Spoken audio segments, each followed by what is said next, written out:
kalau kita tidak teliti, rentan sekali suatu saat transaksi jual beli kita itu akan digugat oleh ahli waris yang lainnya.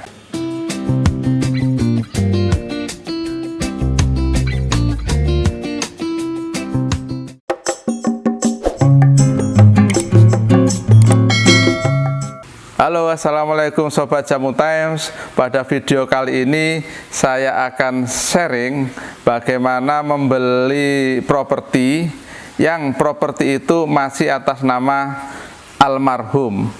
Jadi yang menjual propertinya itu para ahli warisnya, misalkan anaknya atau istrinya. Nah, membeli properti, misalkan tanah, rumah, kios, apartemen, dan sebagainya yang di sertifikatnya itu masih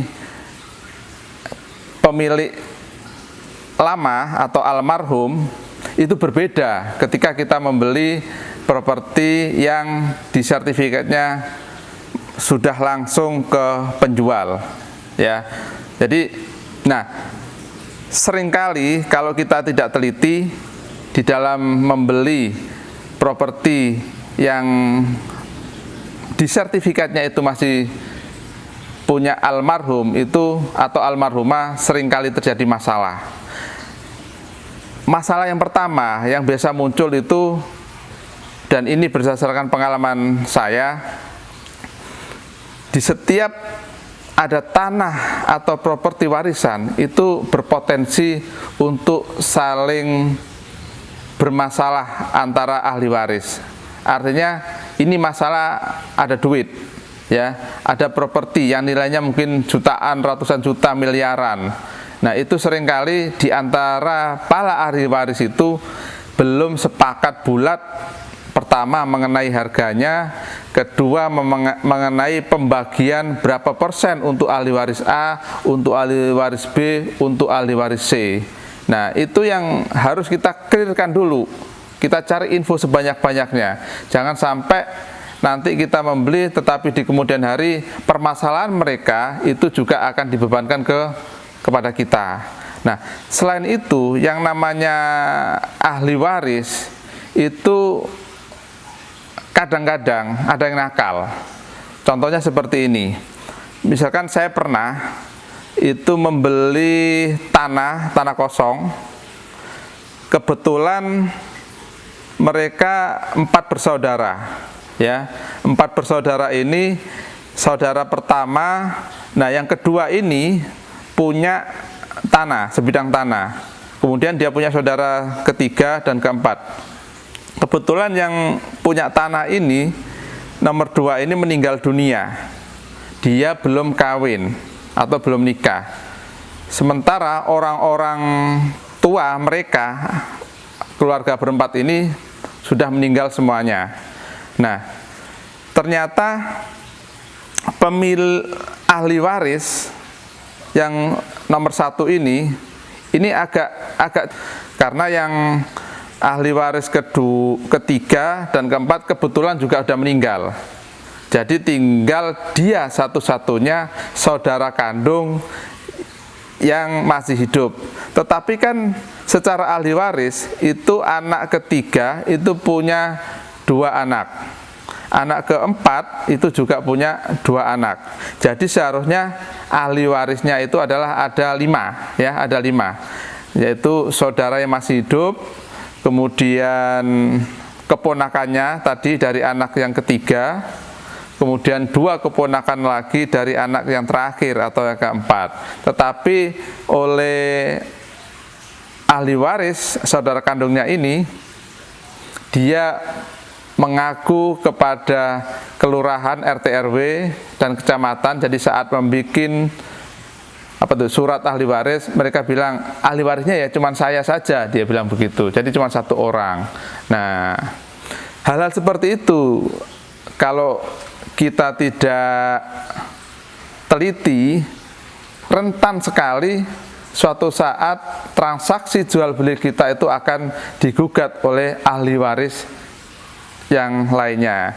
Jadi kalau sekarang belum ketahuan transaksinya di notaris berjalan, itu bisa jadi nanti suatu saat, terutama nih ketika kita bangun rumah itu kemudian ada ahli warisnya bermunculan. Nah, itu yang pertama. Yang kedua, soal memeriksa kelengkapan dokumentasi atau benar tidak ahli warisnya itu ada 2 atau 5 atau 6, itu sebenarnya bukan kewajiban notaris. Ya, jadi karena itu kewajiban notaris itu cuman memeriksa berkas yang ada di hadapannya gitu. Jadi maka tanggung jawab memeriksa kebenaran atau validasi dari jumlah ahli waris yang berhak menandatangani akte jual beli itu adalah pada pembeli, pada kita yang mau membeli. Itu yang harus betul-betul kita perhatikan. Kalau enggak, tanah kita nanti akan menjadi tanah sengketa. Nah, itu Sobat Jamutem, hal-hal yang perlu kita pastikan bahwa transaksi kita itu benar-benar clear and clean.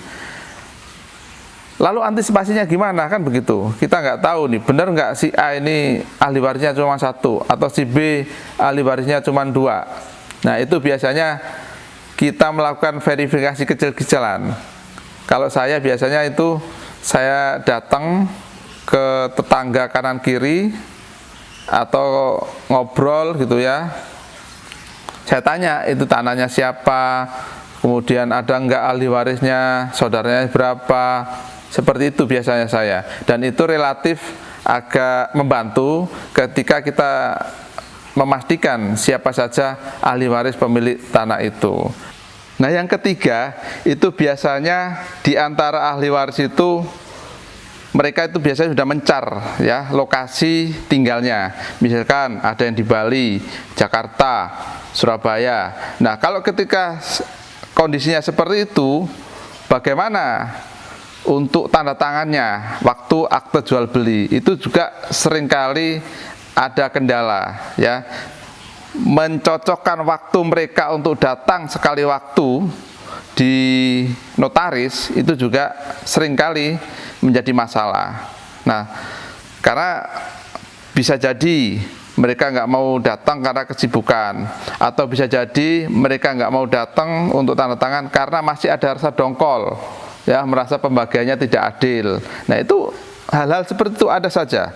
Makanya kita sebagai pembeli kalau yakin bahwa tanah itu bagus, properti itu bagus dan harganya masih wajar, bahkan lebih murah, ya memang kita harus sabar, ya harus sabar untuk bisa agar transaksi itu bisa clear and clean, gitu loh. Nah, caranya gimana? Biasanya itu notaris memberikan solusi kalau memang kondisinya seperti itu, biasanya pakai surat kuasa, ya.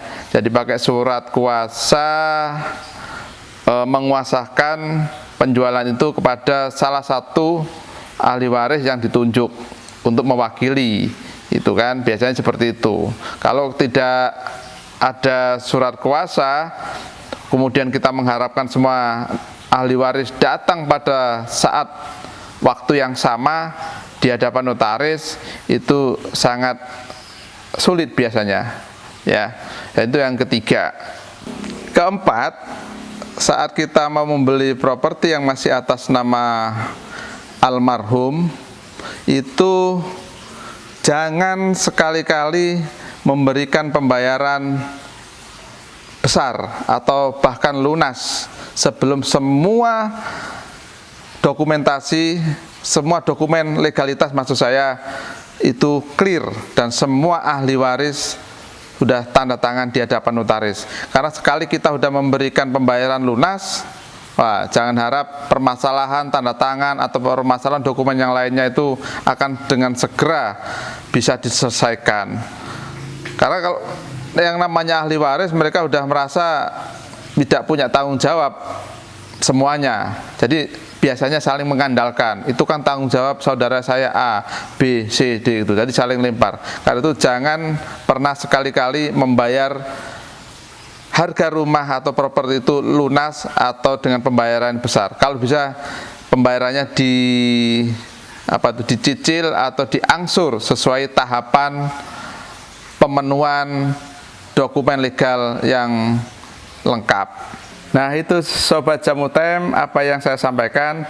Jika materi ini dianggap bagus atau mencerahkan, silakan like and subscribe, dan jangan lupa silakan dibagi juga, sharing juga ke teman, saudara, dan handetolan yang lain. Semoga bermanfaat. Terima kasih.